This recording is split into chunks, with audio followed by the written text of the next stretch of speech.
Kepada teman-temanku semua, kepada rekan-rekan saya semuanya, saya doakan kalian sehat-sehat, dijauhkan dari wabah penyakit yang saat ini mewabah di Indonesia dan seluruh dunia. Semoga kalian semua dan beserta keluarganya dalam keadaan sehat walafiat tanpa kekurangan satu apapun. Masih dalam kelanjutan edisi-edisi yang lalu, masih membahas masalah gonjang-ganjingnya mu'alaf yang masuk Kristen kembali. Jadi awalnya Kristen masuk Islam, Kristen masuk Islam lagi. Seperti edisi-edisi sebelumnya, saya sudah mengatakan bahwa ini ada campur tangan dari gerakan penginjilan internasional. Para penginjil ini sangat luar biasa.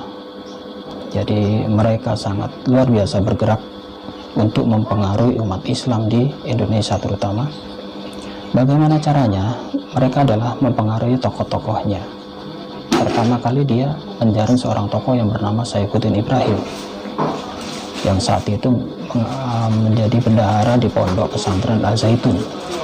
Dan Anda lihat sekarang Pak Saifuddin Ibrahim sangat luar biasa penginjilannya, bahkan sangat militan. Kasus yang kedua yang menimpa Bapak Saudara Ali Mahrus. Pak Ali Mahrus ini juga sama. Ceritanya Paul Zeng ini, penginjil yang sekarang ada di Jerman ini, mendatangi para tokoh di Indonesia. Pertama dia datangi adalah Pak Yudi Mulyana. Kemudian dia datangi tokoh-tokoh yang lain. Kemudian ke Surabaya menemui saya.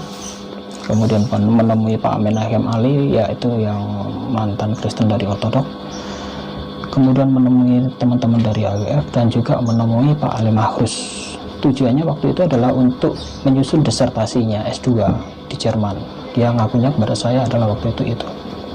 Dia ingin wawancara, ingin merekam pengakuan kita bahwa ini sebagai bahan disertasi mereka untuk penyelidikan di Jerman. Dia datangi satu persatu. Tidak satu kali, dua kali pertemuannya, bahkan sampai 3 kali. Pertemuan dengan saya seperti itu juga, sampai 3 kali. Pertemuan yang terakhir di rumah makan, ternyata dia membawa timnya. Ada 4 atau 5 orang waktu itu, dan 1 orang dari luar negeri, saya kurang tahu namanya. Waktu itu Pak Paul Zeng sudah mulai bertanya-tanya pada saya, Anda masuk Islam menjadi mu'alaf, kemudian sekarang aktif mengoreksi Alkitab, Anda dapat apa? Dia tanya seperti itu. Saya jawab, saya tidak dapat apa-apa. Saya beberapa kali kok ceramah di masjid atau dimanapun berada, atau kajian-kajian yang lain, saya tidak mengharapkan apa-apa. Saya juga tidak mengharapkan balasan atau mencari uang dari yayasan. Saya saat ini ada 3 yayasan. Di Abdullah Wasyan Foundation, di Pembinaan Mu'alaf At-Tauhid, juga di KNAP Jawa Timur. Kita tidak cari uang dari yayasan. Tapi Pak Paul Zeng bilang, kalau kamu mau jadi penginjil, saya jamin lebih baik jadi penginjil. Itu waktu itu yang ditawarkan pada saya. Saya jamin lebih baik jadi penginjil. Itu waktu itu yang ditawarkan pada saya. Saya jamin lebih baik jadi penginjil. Itu waktu itu yang ditawarkan pada saya.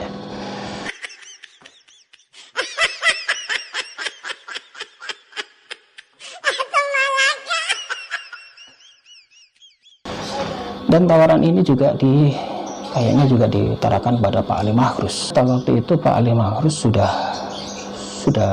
murtad lagi.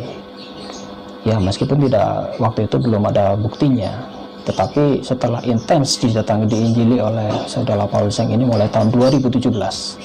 Termasuk Pak Yudi Mulyana itu juga diinjili juga mulai tahun 2017. Baik dari segi keuangan dan sebagainya. Seperti Pak Ali Mahrus, saya minta maaf, dia masih mendapat tunjangan dari gereja. Waktu itu Pak Ali Mahrus juga hanya sekedar kita bantu, yaitu dari AWF, kita kontrakan rumah dan sebagainya, kemudian kita kasih modal untuk jualan, tetapi semua tidak jalan. Dan Pak Ali Mahrus masih menunjukkan bahwa kartu identitas pendetanya masih belum dicabut. Dan dia waktu itu tunjukkan di ruangannya ada tumpukan beras dan minyak, ini dari gereja, dia bilang. karena selama ini dia masih mendapat tunjangan dari gereja, bahkan anaknya disekolahkan di sekolah teologi di Malang. Tapi yang jelas ini sebagai tantangan besar bagi kita semua, bahwa pembinaan mualaf itu tidak mudah. Mualaf ini masih goncang imannya, apalagi yang masih awam. Shalom saudaraku yang kasih dalam Tuhan, berjumpa lagi dengan saya Joseph Paulusan, apologet Kristen. Hari ini kita akan membahas rahasia para misionaris. Mengapa para misionaris ini begitu berani, begitu efektif di dalam penginjilannya, dan mengapa ada yang tidak. Mengapa ada orang yang memberitakan Injil dan bisa menuai, tapi mengapa ada yang cuman capek, ya. Nah, satu hal yang harus saudara ingat, bahwa memberitakan Injil itu bukan debat kusir, bukan sport otak, bukan adu pinter. Banyak orang memberitakan Injil di Facebook, di media sosial, dan atau dia dia itu cuma mau sport otak. Terus saya pernah tanya, kamu memberitakan apa? Ya pokoknya saya memberitakan Injil yang mana? Ya pokoknya Injil yang tertulis. Ya saya bilang sama dia, kenapa kamu nggak bacain aja Kejadian 1 sampai Wahyu 22? Nah itu kan tertulis, kamu bacain aja tiap hari. Itu kan kamu memberitakan. Nggak bisa jawab dia. Karena apa? Ya karena dia cuma sport otak. Wah dia teriak-teriak. Dulu dia menista Islam, ya kan? Wah, dia pikir dia hina orang Islam. Terus dia masuk penjara, digebukin di Bali itu ya. Masuk penjara digebukin. Terus dia keluar, katanya dia ketemu Yesus. Nah, habis ketemu Yesus, dia mulai tuh menjelek-jelekan Kristen. Terus tapi nggak pernah jelek-jelekan Islam lagi. Terus saya bilang, ini orang ngakunya ketemu Yesus tapi nggak jelek-jelekin Kristen, dan dia nggak sama sekali udah nggak berani jelek-jelekin Islam lagi karena baru digebukin kan di Bali, di penjara Bali itu digebukin kan. Terus saya tanya dia, kamu itu memberitakan apa? Yaitu tadi memberitakan yang tertulis. Ya kamu bacain aja Kejadian 1 sampai Wahyu 22. Memberitakan Injil itu apa sih? Saudara harus tahu, memberitakan Injil itu saudara bukan sport otak. Saudara itu sedang memberitakan kabar. Kata Injil atau Evangelion berasal dari orang-orang yang pulang dari perang. Ya, ada utusan perang, terus dia pergi pulang, salah satu kurir itu terus ditanya sama penjaga dari atas benteng itu, "Hei kamu siapa?" "Saya ini utusan." "Utusan apa?" "Evangelion, saya utusan yang membawa kabar selamat." Ya, Evangelion. Nah, kalau orang Ibrani bilang Basora, kabar selamat, kabar baik. Saya bawa kabar baik, kabar selamat. Nah, itu. Jadi saudara bukan sekedar debat kusir, sudah membuktikan Ismail atau Ishak yang dikorbankan.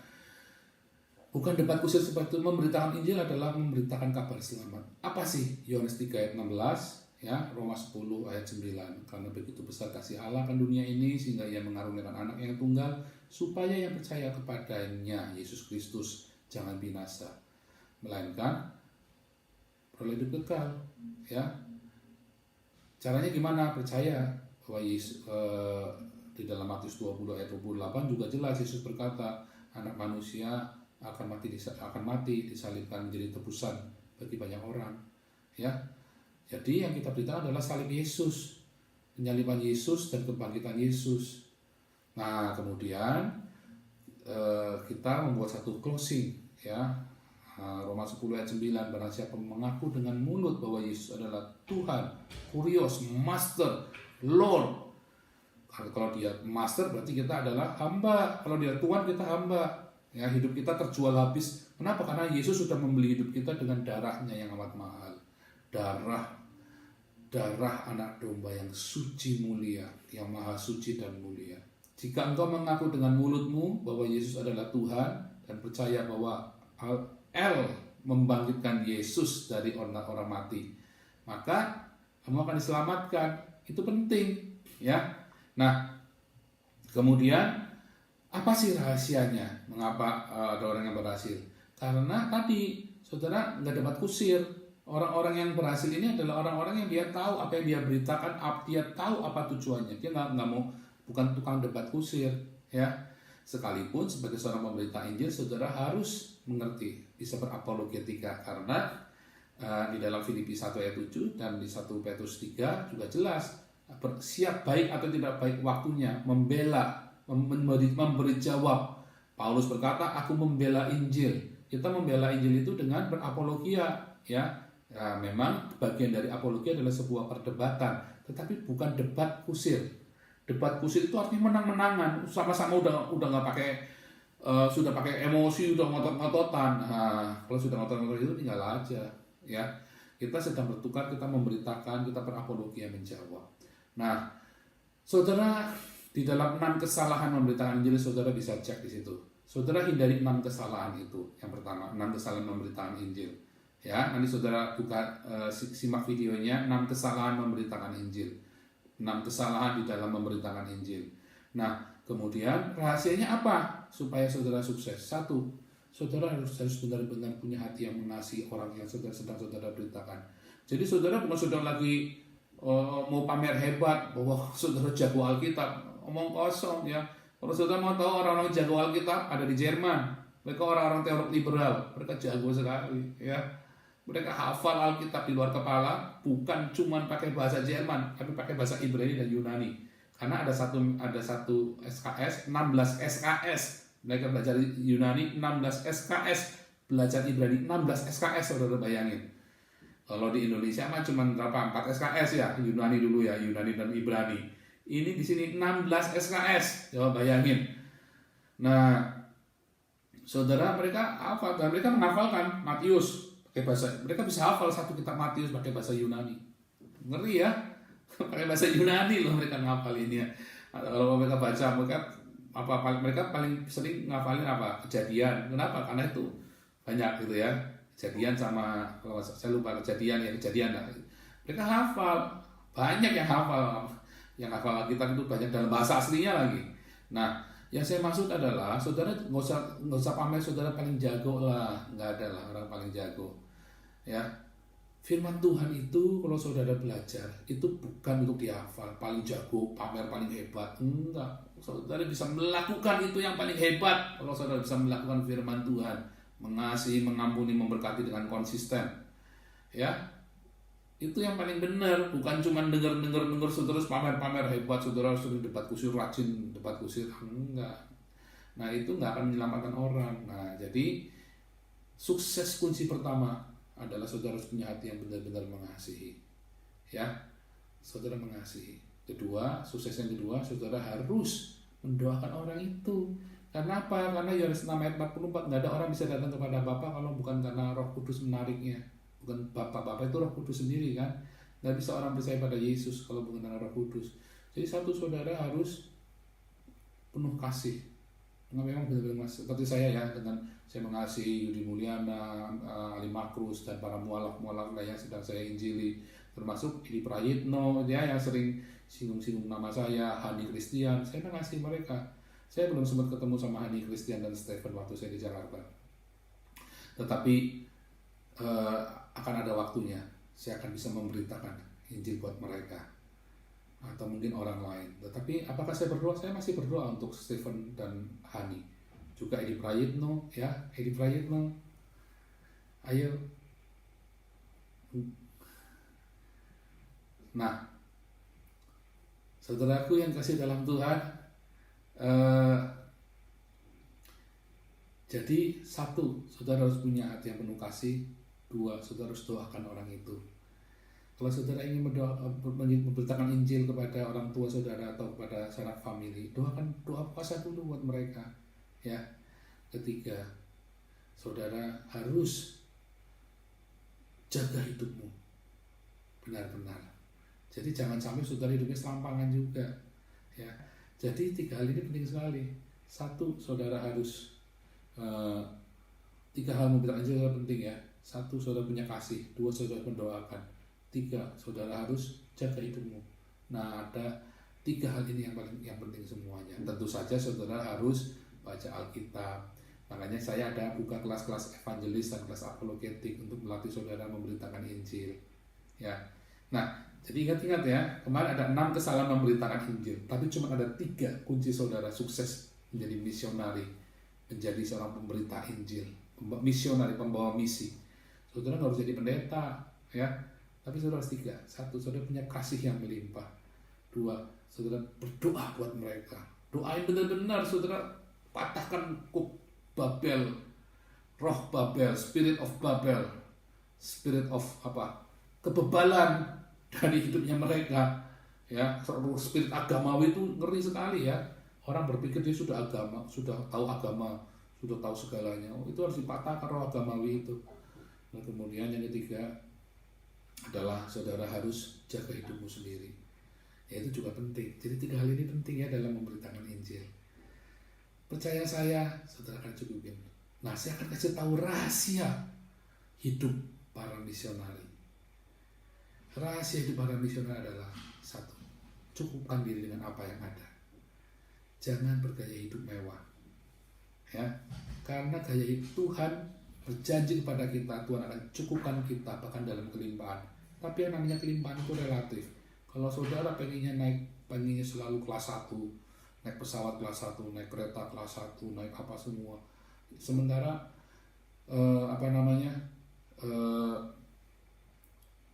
saudara nggak ada uang. Ya jangan, dengan iman, salah, saudara punya iman yang salah. Saudara kalau mau pergi dari Jakarta ke Surabaya, kalau saudara cuma punya uang 300.000, itu cukup ya, buat bahkan ke PP pulang pergi. Nah, kalau selama saya memberitakan Injil kemana-mana, ada orang saya memberitakan Injil, minta ketemu saya beritakan Injil sampai ke Surabaya, kadang-kadang saya pergi ke luar pulau. Saya cuma hitung, ada tiket berangkat pulang, saya berangkat. Saya nggak mikir nanti tinggal di mana, saya nggak mikir harus tinggal. Makanya saya kalau pergi pelayanan penginjilan selama dimanapun, saya nggak pernah mau di hotel. Kenapa? Karena kesempatan saya bisa ngomong-ngomong sama keluarganya. Ya, kalau saya pergi khotbah, diundang khotbah di mana-mana di luar kota, saya nggak pernah mau tinggal di hotel. Supaya saya bisa berinteraksi dengan mereka, saya bisa sharing firman Tuhan, saya bisa memberkati mereka, mendoakan mereka. Nah, jadi cukupkan diri, padankan diri. 1, sederhana, kita hamba Tuhan harus sederhana. Bahkan saya di Eropa pun, saudara pikir saya hidup mewah. Enggak. Kita semua naik sepeda pelayanan. Ya kecuali kalau jauh kita naik kereta. Tapi kalau deket-deket kita naik sepeda. Sampai 15 kilo kita naik sepeda. Pulang pergi 30 kilo. Capek? Enggak, seneng, seger. Karena orang-orang di sini semua naik sepeda. Nah, 2, saudara harus hidup kudus. Jaga kekudusan. Kenapa? Karena ketika kamu menjaga hidup dalam kekudusan, saudara nggak buka celah bagi iblis. Ya, hidup kudus. Ya, jangan pikiran cabul, jangan simpan dendam. Saudara pelajari Galatia 5 ayat 17 sampai 22. Saudara pelajari itu, ya. Dan Galatia 5 ayat 17 sampai 23. Saudara pelajari itu apa bedanya daging dengan roh. Saudara hidup kudus, saudara hidup menurut roh. Nah, kalau saudara hidup kudus, maka Tuhan akan jaga hidupmu. Ya, Tuhan akan jaga hidupmu.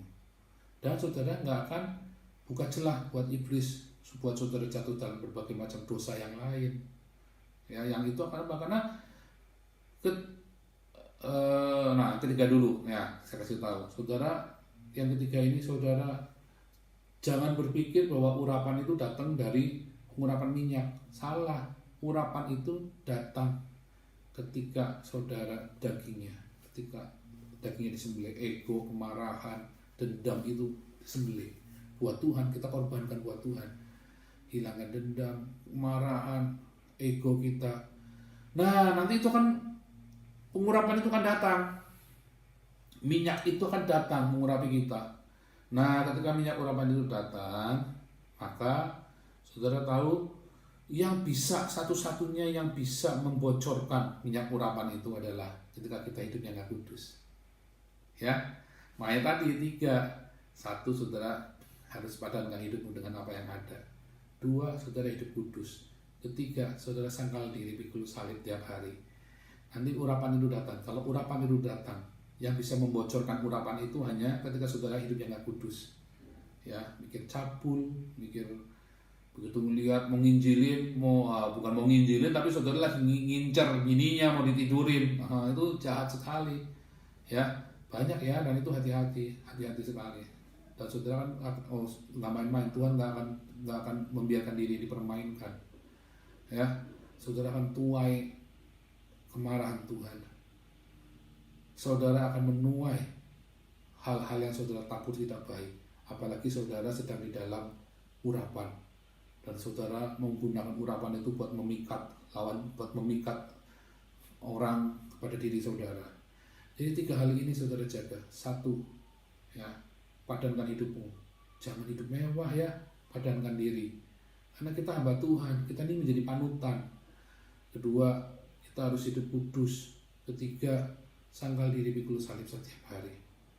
Nah, saudara nggak perlu takut dengan apapun juga, karena Tuhan Yesus bilang, seorang prajurit yang maju berperang nggak boleh khawatir dengan kebutuhannya setiap hari.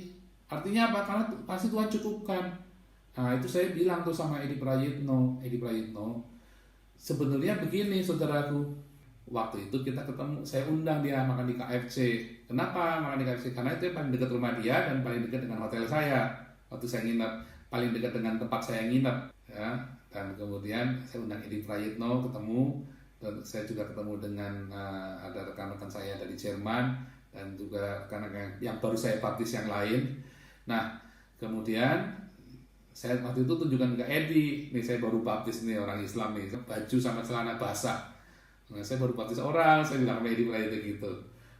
Terus Edi Prayitno ngeluh sambat sama saya, iya kita mah Paul mah enak, ada sponsor, ada yang mencukupi. Kalau loh emang kamu enggak, saya bilang begitu kan, emang kamu enggak.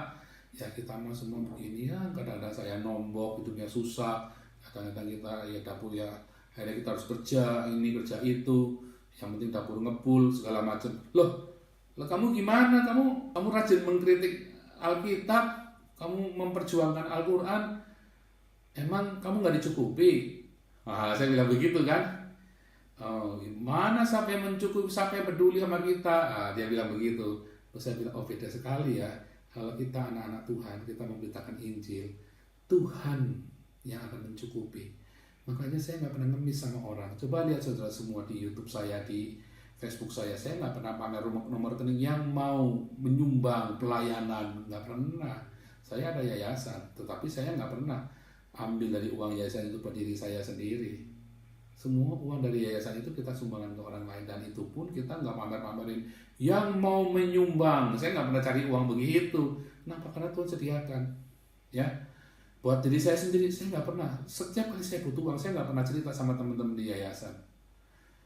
Terus saya bilang sama Edi, Mas, kalau kamu mau percaya Yesus, Tuhan akan cukupkan kamu.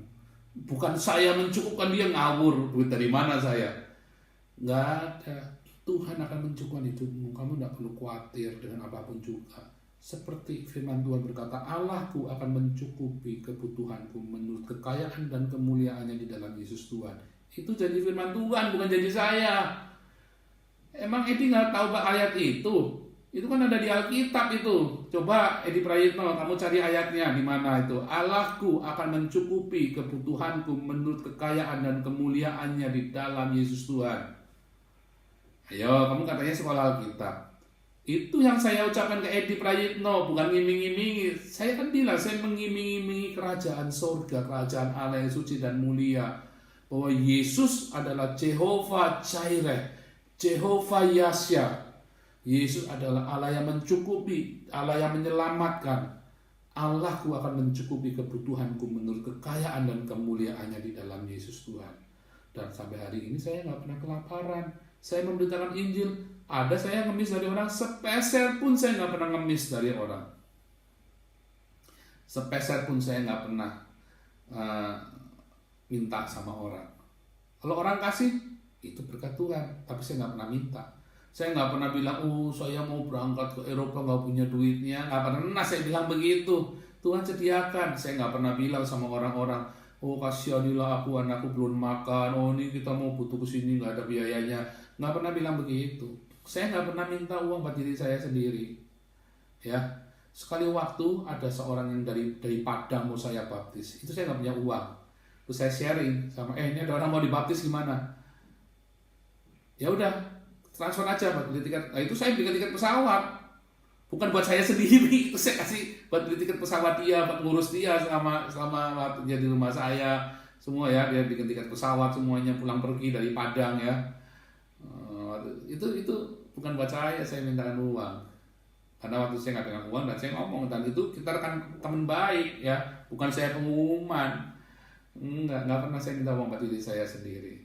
Ya Mas Edi, jadi Mas Edi mungkin harus lebih mendengar dan belajar firman Tuhan. Belajarlah dari saya, ya, bahwa Allahku akan mencukupi keperluanku menurut kekayaan dan kemuliaannya di dalam Yesus Tuhan. Jadi nggak perlu takut. Tuhan Yesus bilang apa? Jangan kamu khawatir. Bunga di padang dia hiasi, burung di udara dia pelihara. Jadi kamu jangan khawatir dengan apa yang kamu minum, apa yang kamu pakai. Nggak perlu khawatir. Itulah sebabnya kamu selama jadi mualaf, kamu susah hidupnya. Karena Allahmu nggak sanggup begitu. Kamu harus ngemis sama umat. Kamu harus taruh rekening kamu di YouTube kamu, di blog kamu, di Facebook kamu harus minta-minta sama orang. Hani ini dari dulu sudah pernah saya marahin, Pak. Karena dia mengaku mantan pendeta. Padahal dia bukan pendeta. Terus dia kalau ada acara orang tuh main shoot, main diambil acaranya dia. Saya pernah marahin dia, saya diundang di Masjid Alfa Surabaya, tapi diakui sebagai acaranya mualaf center gitu. Terus saya tegur dia. Nah, dia kayaknya gitu kan, rupanya dia masih sakit hati dengan saya menegur dia itu kan, gitu. Nah, dia tukang bohong lah gitu. Karena memang mualaf itu dibisniskan, ya saudara, jangan heran, mualaf itu dibisniskan buat cari dana, buat cari koneksi, buat mereka dagang. Sejak tahun 65 orang Cina di Indonesia selesai. Bagaimana supaya bisa eksis? Jadi Islam. Ya, supaya bisa eksis jadi Islam. Jadi masuk Islam itu bukan karena hidayah, supaya bisa eksis. Ahok itu kalau jadi Islam, jadi presiden itu saya, ya, bisa jadi presiden. Jadi intinya apa? Intinya masuk Islam itu bukan karena hidayah, tapi karena perut. Tapi kalau setelah masuk Kristen, itu tantangan di tengah bangsa yang rasis, di tengah agama-agama mayoritas yang kejam. Saudara mau meninggalkan Islam, dianiaya dulu, salib dulu, korok, penjara, penggalan, Omega Suparno ya, itu kawan saya di Pati itu kejadian, ya. Itu semua sudah terjadi, ya. Itulah memberitakan Injil, Mas Edi. Sampean harus tahu. Oke, jadi itu rahasia para misionaris.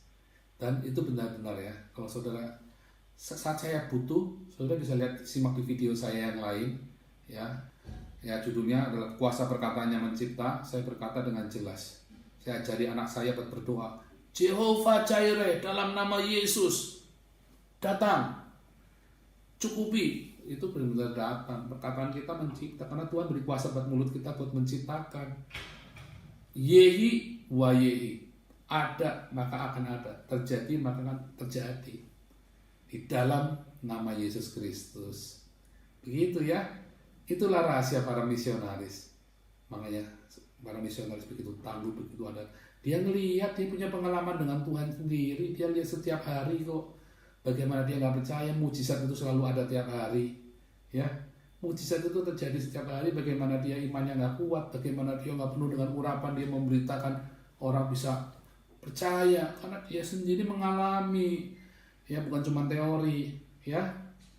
Ayo AWF, Mualaf Center, ayo berhenti jualan agama.